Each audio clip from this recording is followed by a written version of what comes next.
I never planned on walking into that restaurant, especially not after a breakup that had left my apartment feeling quieter than it ever had before, but that evening the loneliness pressed too hard against my chest, so I put on my jacket and stepped into Luna's Bistro, a softly lit place where warm amber lights reflected off wooden tables and the air carried the comforting scent of roasted garlic and fresh bread. The kind of place meant for anniversaries and first dates, not for reopening wounds. And as the hostess led me toward my seat, my heart stuttered when I noticed a familiar figure by the window, sitting alone at a table set for two, carefully dressed in a navy blue dress with pearls resting at her collarbone. Her posture elegant, but her eyes betraying something fragile as they kept drifting toward the entrance and then back to an untouched glass of wine, and I immediately recognized Margaret Hale, my ex-girlfriend's mother, a woman who had once welcomed me into her home with kindness, taught me how to bake apple pie on a warm summer afternoon, and always believed there was good in people even when they failed. And for a brief moment I considered turning away because my breakup with her daughter had been painful and unresolved, but seeing Margaret sitting there, hopeful yet quietly bracing for disappointment, pulled me forward, so I spoke her name gently and she looked up, startled at first, then smiled with that familiar warmth and invited me to sit, explaining that she was on her first blind date since losing her husband years ago and that her date seemed to be running late, though the silence between us said what her words didn't, and as we talked the world around us faded, the clinking of glasses and soft music becoming distant as she opened up about how quiet her house had become, how she still cooked meals for two out of habit, how some evenings she caught herself setting an extra plate before remembering there was no one else coming to the table. And while she spoke I realized something surprising, that for the first time in months I wasn't thinking about my own heartbreak or the woman who had left me, but about the woman sitting across from me, someone who had spent her life giving love and now wondered if anyone would ever choose her again, and when the restaurant began to empty and her date still hadn't shown, she laughed softly and said the world didn't exactly roll out roses for women her age, and in that moment something shifted. Inside me, something brave and reckless and kind all at once, and before fear could stop me I asked if she wanted to marry me, just for the night, not for real, just to pretend so she wouldn't leave feeling forgotten.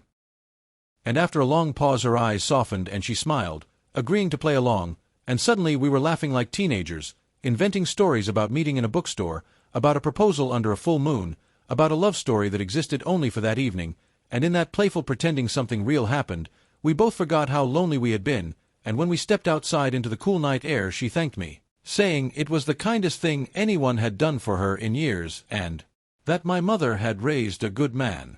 And weeks later a card arrived in my mailbox with a photo of Margaret smiling beside a man, a genuine, peaceful smile, with a note that read, "Thank you for reminding me I was still worth showing up for," and that's when I understood that love doesn't always arrive as romance or grand gestures. Sometimes it arrives as simple presence, as kindness offered without expectation, as choosing to stay when someone else walks away. And if this story touched your heart even a little, please like this video, share it with someone who believes in kindness, and subscribe to our channel True Stories by M for more emotional, real-life inspired stories, because sometimes the most powerful thing you can do for another human being is simply show up, and for someone out there, that may be the very moment that changes everything.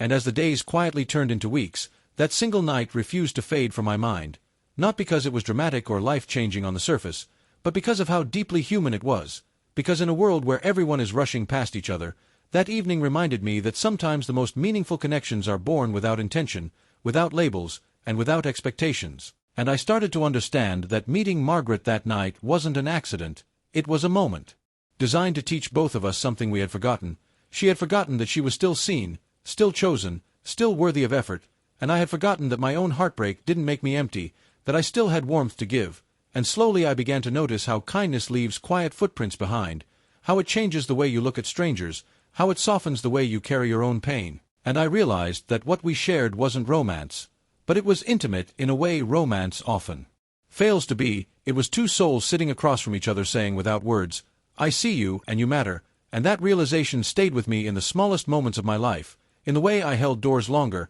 listened more patiently, and stopped assuming everyone was okay just because they smiled. And even now, when I think back to the way she laughed that night, genuinely, freely, without waiting for permission, I know that sometimes love doesn't arrive to stay, it arrives to heal, and maybe that's just as important, because somewhere right now, someone is sitting alone at a table, staring at an untouched glass, wondering if they were forgotten again, and if this story teaches anything, it's that showing up, even once, can become the moment someone remembers their worth. And if this story touched your heart even a little, don't forget to subscribe to True Stories by M, because kindness deserves to be shared. And stories like these deserve to be told.